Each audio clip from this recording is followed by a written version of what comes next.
வணக்கம் ஃப்ரெண்ட்ஸ், நம்ம இந்த வீடியோவில் பார்க்க போகிறது பாலிட்டி ஒன்லைனர் டாபிக்கு. ஸோ பாலிட்டி ஒன்லைனரில் இன்றைக்கி வந்து 9th ஸ்டாண்டர்டோட ஃபஸ்ட் லெசனான அரசாங்க அமைப்புகள் மற்றும் மக்களாட்சி. ஆல்ரெடி மக்களாட்சி பற்றி ப்ரீவியஸ் இயர் ஸ்டாண்டர்ட்ஸ்லேயே வந்திருக்கும். அதோட கண்டினியூஷன் தான் இதுலேயும் வந்திருக்கும். ஸோ இதுக்கு முன்னாடி போட்ட 8th ஸ்டாண்டர்ட் வரைக்கும் உள்ள வீடியோஸ் எல்லாமே பாலிட்டி ஒன்லைனர் அப்படிங்கிற பிளேலிஸ்டில் இருக்குது. அண்ட் இந்த ஒன்லைனருக்கான பிடிஎஃப் வேணும், அதாவது 6th to 10th வரைக்குமான one-liner PDF வேணும்னா என்னோட மெயில் ஐடிக்கு மெயில் பண்ணி பே பண்ணி வாங்கிக்கோங்க. ஸோ ஃபஸ்ட்டு பாருங்கள் என்ன சொல்லியிருக்காங்க. உயர் குடியாட்சி அரிஸ்டோக்ரஸி அப்படின்னு சொல்கிறாங்க. ஸோ அரிஸ்டோக்ரஸி அப்படின்னா உயர் குடியாட்சின்னு சொல்கிறாங்க. உயர்குடி ஆட்சி அதிகாரம் வந்து சிறு சிறப்புரிமைகள் பெற்ற ஆளும் வர்க்கத்தினரிடம் மட்டும்தான் காணப்படும். இதுதான் வந்து உயர்குடியாட்சி. ஸோ அதிகாரம் எல்லாமே ஆளும், அதுவும் சிறப்புரிமைகள் பெற்ற ஆளும் வர்க்கத்தினர். ஸோ இந்த மாதிரியான உயர்குடியாட்சி எங்கே நடக்குது அப்படின்னு பார்த்தீங்கன்னா இங்கிலாந்தில், ஸ்பெயின் நாட்டில் நடக்கக்கூடிய அதிகாரம்.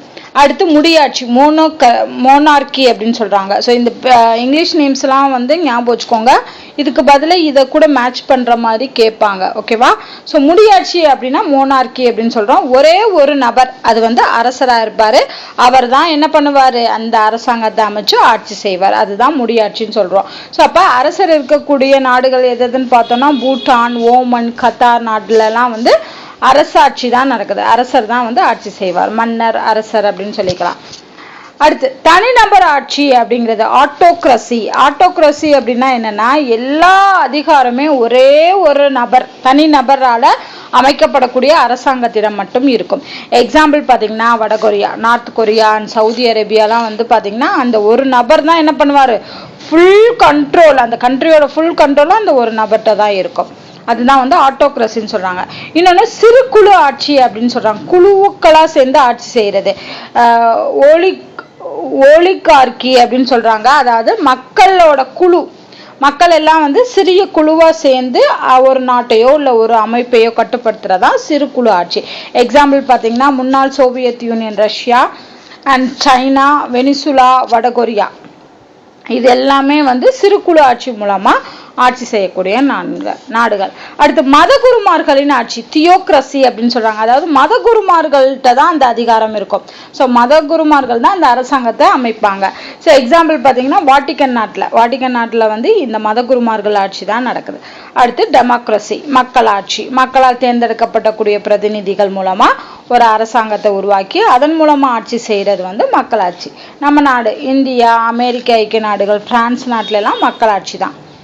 அடுத்து குடியரசு ரிபப்ளிக் அப்படின்னா என்ன, குடியரசு நாடு அப்படின்னு சொல்றோம். இப்போ இந்தியா வந்து குடியரசு நாடு. அப்போ மக்களிடமோ அல்லது அவர்களால் தேர்ந்தெடுக்கப்பட்ட பிரதிநிதிகளிடமோ ஒரு உயரிய அதிகாரம் இருக்கும். அந்த ஆட்சி முறை தான் குடியரசு ஆட்சி அப்படின்னு சொல்றோம்.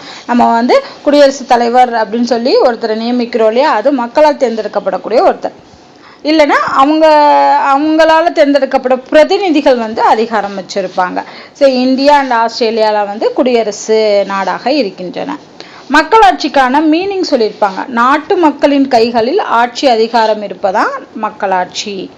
அடுத்து மகாத்மா காந்தி என்ன சொல்லியிருப்பாங்க அப்படின்னா, ஒரு உண்மையான மக்களாட்சியை 20 பேர் குழுவாக அமர்ந்து கொண்டு செயல்படுத்த முடியாது. அது கீழ்நிலையில் உள்ள ஒவ்வொரு கிராம மக்களாலும் செயல்படுத்தப்படுவது அப்படின்னு சொல்லி மகாத்மா காந்தி அவர்கள் சொல்லியிருக்காரு.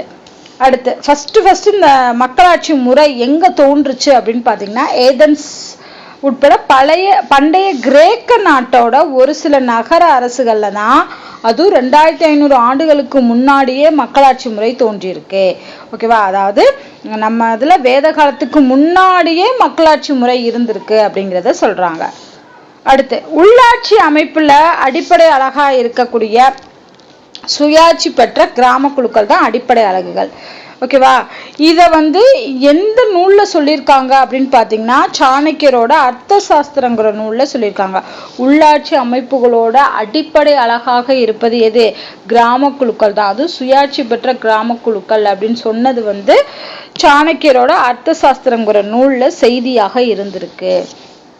அடுத்து பிற்கால சோழர்கள், அடுத்து வரக்கூடிய பிற்கால சோழர்களோட காலத்துல வந்து எந்த முறையில தேர்தல்லாம் நடைபெறுச்சு அப்படின்னு பார்த்தோம்னா குடவோலை முறை. ஸோ அப்போ குடவோலை முறைங்கிறது பிற்கால சோழர்களோட காலத்துல. நேரடி மக்களாட்சி, மறைமுக மக்களாட்சி. ஆல்ரெடி இது முன்னாடி ஸ்டாண்டர்ட்ஸ்லயும் பார்த்துருக்கோம், பட் இதுலயும் கொடுத்துருக்காங்க. நேரடி மக்களாட்சினா மக்கள் நேரடியா முடிவெடுத்து ஒரு அரசை உருவாக்குறதா நேரடி மக்களாட்சி. எக்ஸாம்பிள் வந்து பண்டைய கிரேக்க நகர அரசுகள், சுவிட்சர்லாந்துலலாம். மறைமுக மக்களாட்சினா பிரதிநிதித்துவ மக்களாட்சி. அதாவது மக்கள் வந்து ஒரு பிரதிநிதியை தேர்ந்தெடுப்பாங்க, அந்த பிரதிநிதி மூலமா ஒரு ஆட்சி முறை நடக்கிறதா மறைமுக மக்களாட்சி, இல்லைன்னா பிரதிநிதித்துவ மக்களாட்சி. நம்ம இந்தியாவில் அதுதான் நடக்குது. மக்கள் ஓட்டு போட்டு அந்த பிரதிநிதிகளை தேர்ந்தெடுக்கிறோம், அவங்க ஆட்சி செய்கிறாங்க. ஸோ இந்தியா, அமெரிக்கா அண்ட் இங்கிலாந்துலலாம் இந்த மறைமுக மக்களாட்சி நடக்குது. நேரடி மக்களாட்சி வந்து பண்டைய கிரேக்க நகர அரசுகள், சுவிட்சர்லாந்து. அடுத்து இந்தியாவில் வந்து நாடாளுமன்ற மக்களாட்சி முறை வந்து இருக்கு அப்படின்னு சொல்றாங்க. அடுத்து கொள்கை முடிவெடுப்பதில் மக்கள் பங்கு பெறுவதும் ஒப்புதல் அளிப்பதும் இந்தியாவில் உள்ள நாடாளுமன்ற மக்களாட்சி அரசாங்கத்தோட 2 முக்கிய கூறுகள். இப்போ ஒரு கொள்கையை வந்து உருவாக்கணும் அப்படின்னா அதுல மக்களோட பங்கு இருக்கு. அவங்க பங்கு பெற்று அவங்க சரின்னு சொன்னாதான் என்ன பண்ண முடியும், நம்ம இந்தியா மாதிரியான நாடாளுமன்ற மக்களாட்சியில அது நடக்கும் அப்படின்னு சொல்றாங்க. அடுத்து இந்திய மக்களாட்சியில 5 முக்கிய கொள்கைகள் இருக்கு. அதுதான் என்னன்னா, இதுதான் நம்மளுடைய பிரியாம்பிள் இந்தியன் கான்ஸ்டிடியூஷனோட முகவுரையிலையும் சொல்லியிருப்பாங்க. இறையாண்மை, சமதர்மம், மதச்சார்பின்மை, மக்களாட்சி, குடியரசு. இந்த 5ம் சேர்ந்தது தான் நம்ம இந்தியாவோட மக்களாட்சி அப்படிங்கிறது. இப்போ நம்மளோட மெயின் என்னன்னு பார்த்தோம்னா நடுவண் அரசு, நாடாளுமன்றம், அதுக்கப்புறமா சட்டமன்றம், மாநில அரசு, அப்புறம் உள்ளாட்சி அமைப்புகள், ஊராட்சி, நகராட்சி, மாநகராட்சி, இதெல்லாம் சேர்ந்தது உள்ளாட்சி அமைப்புகள். ஸோ அப்போ இந்தந்த நிலைகளில் தான் வந்து மக்கள் பிரதிநிதிகள் வந்து தேர்ந்தெடுக்கப்படுகின்றன. அடுத்து நாடாளுமன்றத்தோட மேலவை உறுப்பினர்கள் எப்படி அழைக்கப்படுறாங்க, மாநிலங்களவை உறுப்பினர்கள்னு சொல்றோம். அண்ட் மாநில மற்றும் யூனியன் பிரதேசங்களில் உள்ள தேர்ந்தெடுக்கப்பட்ட உறுப்பினர்கள் மூலமா தேர்ந்தெடுக்கப்படுகின்றார்கள். இந்த மேலவை உறுப்பினர் வந்து நம்ம ஸ்டேட் அண்ட் யூனியன் டெரிட்டரியிலிருந்து தேர்ந்தெடுக்கிறோம் இல்லையா, அந்த உறுப்பினர்கள் சேர்ந்து தான் இந்த மேலவை உறுப்பினர்கள், அதாவது மாநிலங்களவை உறுப்பினரை தேர்ந்தெடுக்கிறாங்க. அடுத்து கலை, இலக்கியம், அறிவியல், சமூக சேவை, இந்த துறையில இருக்கக்கூடிய 12 பேரை, மொத்தம் 12 பேரை வந்து மாநிலங்களவைக்கு தேர்ந்தெடுப்பாங்க. அது தேர்ந்தெடுக்கக்கூடிய உரிமை யாருக்கு இருக்குன்னா குடியரசுத் தலைவர். ஸோ மொத்தம் எத்தனை பேரை மாநிலங்களவைக்கு குடியரசுத் தலைவர் தேர்ந்தெடுக்கலாம் அப்படின்னு பார்த்தாங்கன்னா 12. இந்த கொஸ்டினும் அடிக்கடி கேட்டிருக்காங்க. அடுத்து சுதந்திரம் அடைஞ்சதுக்கு அப்புறமா மக்களவை தேர்தல், பொது தேர்தல் வந்து எப்போ முதலா நடந்துச்சு, எந்த ஆண்டு நடந்துச்சுன்னு கேட்டாங்கன்னா 1951 அக்டோபர் 25 ஆரம்பிச்சு 1952 பிப்ரவரி 21 வரைக்கும் நடைபெற்றுச்சு. ஓகேவா? ஸோ இந்த இயர்ஸை வந்து ஞாபகம் வச்சுக்கோங்க. மொத்தமா இருந்த 489 இடங்கள்ல 364 இடங்கள்ல வெற்றி பெற்றது வந்து இந்திய தேசிய காங்கிரஸ். அவங்க தான் என்ன பண்ணாங்க, சுதந்திரம் அடைஞ்சதுக்கு அப்புறமா முதலா ஆட்சி அமைச்சாங்க. சுதந்திர இந்தியாவோட மக்களால் தேர்ந்தெடுக்கப்பட்ட முதல் பிரதமர் யாருன்னு பாத்தீங்கன்னா ஜவஹர்லால் நேரு அவர்கள். அவ்வளவுதான். இதுதான் வந்து புக்ல உள்ள இன்ஃபர்மேஷன் வச்சு நம்ம எடுத்திருக்கோம். அடுத்து இந்த மாதிரியான பாக்ஸ் கொஸ்டின் மாதிரி கொடுத்துருப்பாங்க, அதை பார்க்கலாம். ஸோ மக்களாட்சி ஓட்டு போட்டு பிரதிநிதிகளை தேர்ந்தெடுக்கு. சர்வாதிகாரினா ஒரே ஒருத்தர் தான் கண்ட்ரோல் பண்ணுவார். குடியரசுமே அந்த ஒருத்தரோட ஹையஸ்டான அதிகாரம் இருக்கும். அடுத்து உயர் குடியரசும் அதே மாதிரி தான். முடியாட்சிங்கிறது மன்னராட்சி. அடுத்து பாக்ஸ் கொஸ்டின், பேஆமு 500ஆம் ஆண்டு ரோம் நாட்டின் முதல்ல குடியரசு என்னும் சொல் வந்து வடிவமைக்கப்பட்டது. ரிபப்ளிக் அப்படிங்கிற சொல் வந்து எந்த நாட்டில் வடிவமைக்கப்பட்டுச்சுன்னா ரோம் நாட்டில். ஸோ இதுக்கு ரஸ் ரிபப்ளிகா அப்படிங்கிறது லத்தீன் மொழி சொல், அதுல இருந்து தான் வந்து இந்த ரிபப்ளிக் அப்படிங்கிற வேர்டே வந்திருக்கு. இதுக்கு என்ன அர்த்தம்னா பொது விவகாரம், பப்ளிக் மேட்டர் அப்படின்னு அர்த்தமா.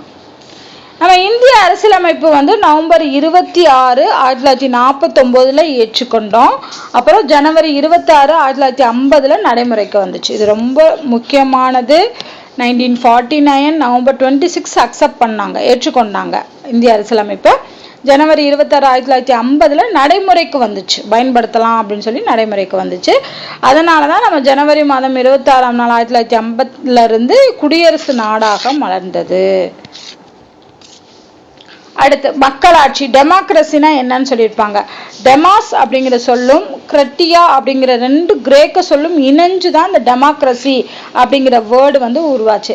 இந்த டெமாஸ்ன்னு சொல்றாங்க இல்லையா, இதுனா மக்கள்னு அர்த்தமா. கிரிட்டியா, கிரசி அப்படிங்கிறதுக்கு என்னன்னா பவர், அதிகாரம்னு பொருள். ஸோ மக்களுடைய அதிகாரம் அப்படிங்கிறதான் மக்களாட்சி, டெமோக்ரஸி.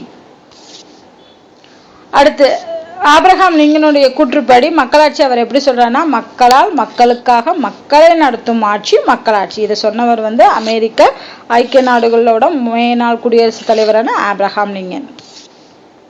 அடுத்து மக்களாட்சியோட அரசாங்க முறைகளை பொறுத்தளவுக்கு ஃபர்ஸ்ட் நாடாளுமன்ற அரசாங்க முறை, இல்லைன்னா அதிபர் அரசாங்க முறை. ஸோ நாடாளுமன்ற அரசாங்க முறைனா நம்ம இந்தியா இங்கிலாந்துல இருக்கக்கூடிய முறை. அதிபர் அரசாங்க முறைனா அமெரிக்கா பிரான்ஸ்ல இருக்கக்கூடியது. இங்க என்ன பண்ணுவாங்க, வாக்காளர் இருப்பாங்க, அவங்களுக்கு கீழே சட்டமன்றம் வந்து என்ன பண்ணும், நிர்வாகம் பண்ணும். அதே தான் இங்கேயும். ஆனா இங்க வாக்காளர்களே நிர்வாகமும் பண்றாங்க, சட்டமன்றத்தையும் அமைக்கிறாங்க. அடுத்து மக்களாட்சியோட நிறைகுறை என்ன? நிறைகளை பொறுத்தளவுக்கு பொறுப்பும் பதிலளிக்கக்கூடிய கடமையும் கொண்ட அரசாங்கமா இருக்கும். மக்கள் வந்து கேள்வி கேட்க முடியும் அவங்கள. சமத்துவம் சகோதரத்துவம் இருக்கும், மக்களிடையே பொறுப்புணர்ச்சி இருக்கும், தலசுய ஆட்சி இருக்கு, அனைவருக்குமான வளர்ச்சியும் வளமும் கிடைக்கும், இறையாண்மை கொடுப்பாங்க, சகோதர மனப்பான்மை மற்றும் கூட்டுறவு, இது எல்லாமே மக்களாட்சியில கிடைக்கும். பட் குறைகள் அப்படின்னு எடுத்துக்கிட்டோம்னா மறைமுக அல்லது பிரதிநிதித்துவ முறை கொண்ட மக்களாட்சி வந்து ஒரு குறைன்னு சொல்றாங்க. வாக்காளர்களுக்கிடையே போதிய ஆர்வமின்மை மற்றும் குறைந்த வாக்குப்பதிவு. ஸோ நிறைய பேர் வந்து வாக்களிக்க மாட்டாங்க, அதனாலையும் கரெக்டான ஒருத்தர் தேர்ந்தெடுக்க முடியாம போயிடலாம். இன்னொன்று வந்து நிலையற்ற அரசாங்கத்திற்கு வழிவகுக்குது, எப்போ வேணா அந்த ஆட்சி களையலாம், முடிவெடுப்பதில் தாமதமாகும், இது எல்லாமே குறைகள் அப்படின்னு சொல்லியிருக்காங்க. அடுத்த பாக்ஸில் 1912 இருந்து 1913 வரைக்கும் நம்ம நியூ டெல்லியில் உள்ள இந்திய நாடாளுமன்ற கட்டிடத்தை எட்வின் லுட்டியன்ஸ் மற்றும் ஹெர்பர்ட் பேக்கர் அப்படின்னு சொல்லக்கூடிய 2 பிரிட்டிஷ் கட்டடக் கலைஞர்கள், அதாவது ஆர்கிடெக்ட் வந்து வடிவமைக்கிறாங்க. ஸோ இப்போ இருக்கக்கூடிய இந்தியாவோட நாடாளுமன்ற கட்டடத்தை வடிவமைச்சவங்க யாருன்னு கேட்டாங்கன்னா எட்வின் லுட்டியன்ஸும் ஹெர்பர்ட் பேக்கரும் சொல்லக்கூடிய 2 வடிவமைப்பாளர்கள் தான். ஸோ இது எப்போ ஆரம்பிக்கிறாங்கன்னா 1912-13 அந்த காலகட்டத்தில் நடக்குது, கட்ட ஆரம்பிக்கிறாங்க. இந்த கட்டிடத்தை கட்டி முடிக்க, அதாவது 1921 தொடங்கி 27 தான் முடிச்சிருக்காங்களாம். ஓகேவா? ஸோ அதுக்கான பிளான் வந்து 1912 போட்டுட்டு ஆரம்பிச்சது 21, கிட்டத்தட்ட 6 வருஷம் 7 வருஷமும் கட்டியிருக்காங்க. நாடாளுமன்றத்தோட 2 அவைகள். நாடாளுமன்றத்தில் எப்படி நம்ம சட்டமன்றத்தில் மேலவை கீழவை இருக்கோ அதே மாதிரி தான் நாடாளுமன்றத்தில் ராஜ்யசபா லோக்சபா அப்படிங்கிறது. ராஜ்யசபாவை வந்து மேலவைன்னு சொல்றோம், மாநிலங்களவைன்னு சொல்றோம். லோக்சபா வந்து கீழவை மக்களவை.